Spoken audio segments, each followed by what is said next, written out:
Hello everyone. हम Hindu marriage act 1955 की series कर रहे थे। सेक्शन 5 में हम कंडीशन ऑफ मैरिज कर रहे थे।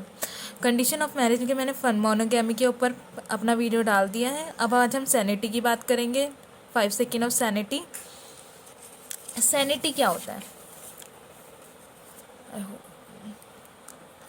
Sanity, a person capable of giving valid consent. जो पर्सन मैरिज के टाइम पे अपने वैलिड कंसेंट दे सकता है, साउंड माइंड का हो और not suffering from mental disability.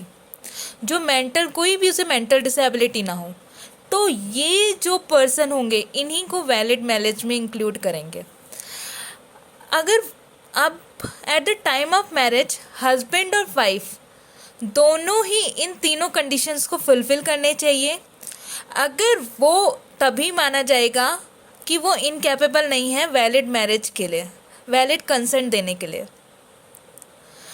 अगर इसमें कोई सी भी कंडीशन फुलफिल नहीं हो रही, इन तीनों कंडीशन का फुलफिल नहीं हो रहा है, तो वो वॉइडेबल मैरिज हो जाएगी। वॉइडेबल मैरिज में क्या इंक्लूड करता है? Unsoundness of mind. Sound mind का उल्टा अनसाउंडनेस ऑफ माइंड, फिर मेंटल डिसऑर्डर हो और इंसैनिटी हो। अब हम ना unsoundness of mind, mental disorder और इंसैनिटी, लोग कहेंगे अब तो ये सब सेम ही सा लग रहा है। नहीं, अगर आप बायोलॉजिकल टर्म्स में बोले जाए ना तो ये सब ही अलग है। Unsoundness of mind includes lunatic, idiotic personality, idiotic person जो होते हैं बाय बर्थ, वो सब। मेंटल डिसऑर्डर में हमारा depression, bipolar disorder and development disorder include autism also. अगर हम इंसैनिटी की बात करें तो इंसैनिटी में जो पर्सनली अनेबल टू अंडरस्टैंड, अपने एक्ट्स को अंडरस्टैंड नहीं कर पाता, जिसको नेचर का कोई अंडरस्टैंडिंग नहीं हो पाती है, वो होता है इंसान पर्सन। सेक्शन 84 ऑफ आईपीसी में आप देखेंगे ना, सेक्शन 84 ऑफ आईपीसी में तो इंसान की डेफिनेशन भी क्लियर करी हुई है सेक्शन 84 ऑफ आईपी में। तो ये तीनों ही वर्ड इंपॉर्टेंट है अगर आपको वॉइडेबल मैरिज डिक्लेयर करवानी है under section 12 of Hindu marriage act 1955। अगर ये तीनों कंडीशन है तो वैलिड मैरिज है। अगर वॉइडेबल मैरिज डिक्लेयर करवानी है तो ये तीनों कंडीशंस फुलफिल होनी चाहिए। ठीक है। अब इंसैनिटी इंक्लूड्स व्हाट? इंसैनिटी को ना थोड़ा सा और एक्सपेंड में पढ़ाया गया। इंसैनिटी इंक्लूड्स मैरिज, एक हमारा before marriage laws amendment act 1976, जब मैरिज लॉज अमेंडमेंट एक्ट आया था 1976 से पहले इंसैनिटी क्या इंक्लूड करता था? Mental incapacity, lunatic person and idiotic person. फिर उसके पास हमारे और चीज़ें बढ़ गई और बहुत सारी चीज़ें डिवोर्स में आने लग गई, लेकिन सिर्फ हम इस तीन कंडीशंस में तो नहीं दे सकते थे ना। हम ये नहीं बोल सकते थे कि नहीं, इन यही तीन कंडीशन फुलफिल होनी चाहिए थी। फिर after marriage laws amendment act आया 1976, इसमें बोला गया मेंटल इनकैपेसिटी जो होगी, जो मेंटल इनकैपेसिटी होगी वो क्या है? Suffering from any mental disorder. और मैंने मेंटल डिसऑर्डर अभी आपको बताया, depression, bipolar disorders, development disorder, कुछ भी हो सकता है। फिर unsoundness of mind. Unsoundness of mind क्या?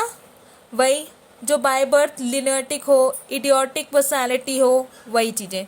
फिर इंसैनिटी, इंसैनिटी में लियोनोटिक और आइडियोटिक पर्सन ऐड अप किया इन्होंने और बोला जो ये लोग हैं ये अनेबल टू अंडरस्टैंड, जिनको आइडिया ही नहीं लग पा रहा कि नेचर और उनकी सराउंडिंग में क्या हो रहा है, तो वो होते हैं इंसान पर्सन। इंसैनिटी ऐसा भी हो सकता है कोई ड्रंक हो तब हो, लेकिन हमें क्या देखना है? At the time of marriage वो पर्सन कैपेबल था, वो ये तीन कंडीशन फुलफिल कर पा रहा था या नहीं।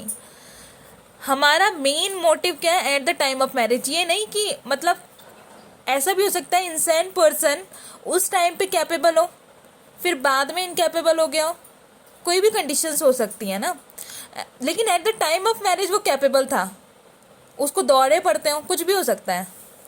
फिर जो ये मेंटल इनकैपेसिटी की बात करी गई थी, suffering from any mental disorder और अनसाउंडनेस ऑफ माइंड, ये इतने एक्सटेंड तक है कि मतलब पर्सन अनफिट है मैरिज के लिए, ये तीन कंडीशन नहीं फुलफिल कर पा रहा है।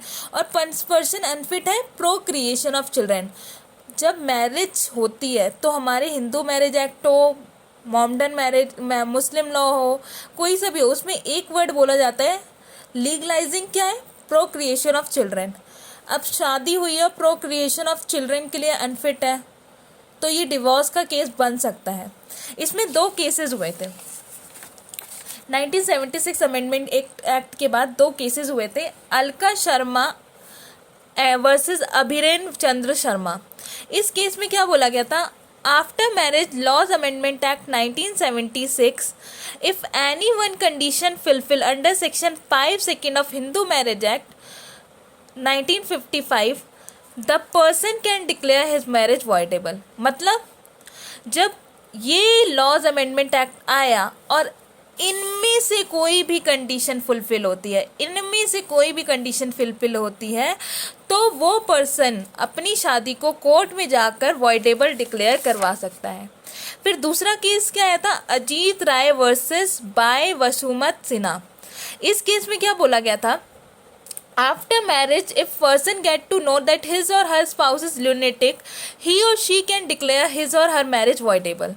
इसमें बोला गया था कि अगर शादी के बाद, जिसे होता है कि हमें शादी के टाइम पे नहीं पता चलता उसका पार्टनर ल्यूनेटिक है या नहीं है, इंसान है या नहीं है, जो भी है, तो अगर उसको शादी के बाद पता चलता है और कुछ ऐसी चीज़ें हो जाती हैं कि वो उस मैरिज में रह ही नहीं सकता या रह नहीं सकता, तो वो अपनी मैरिज को वॉइडेबल डिक्लेयर करवा सकती है। लेकिन इसमें ऐसा नहीं, एक्सेप्शंस भी हैं कि मतलब कोई पर्सन इतना इंसान थोड़ा सा डिप्रेस्ड हुआ तो उसको जाके कोर्ट में जाओ और वॉइडेबल मैरिज डिक्लेयर करवा दो, नहीं। इंसान तब होगा, तब माना जाएगा जब वो ऐसे एक्ट कर रहा है कि उस मैरिज में रहना पॉसिबल ही नहीं है, तब। तो आपने आज देखा इंसैनिटी 3 कंडीशंस है इसमें फुलफिल करने के लिए अगर वैलिड मैरिज करवाना है, वैलिड कंसेंट, साउंड माइंड और मेंटल डिसेबिलिटी। अगर उसमें at the time of marriage में हस्बैंड और वाइफ इनमें से सारी अगर कैपेबल हैं, इनकैपेबल नहीं है वैलिड कंसेंट देने के लिए, वैलिड मैरिज हो जाएगी तब जब ये कंडीशंस फुलफिल होंगी। अगर वॉइडेबल मैरिज डिक्लेयर करवाना है तो unsoundness of mind, mental disorder और इंसैनिटी। वॉइडेबल मैरिज कहाँ डिक्लेयर होती है, under section 12 of Hindu marriage act 1955। अब आगे हम पढ़ेंगे अपना थर्ड, जो कि है एज से रिलेटेड। Thank you.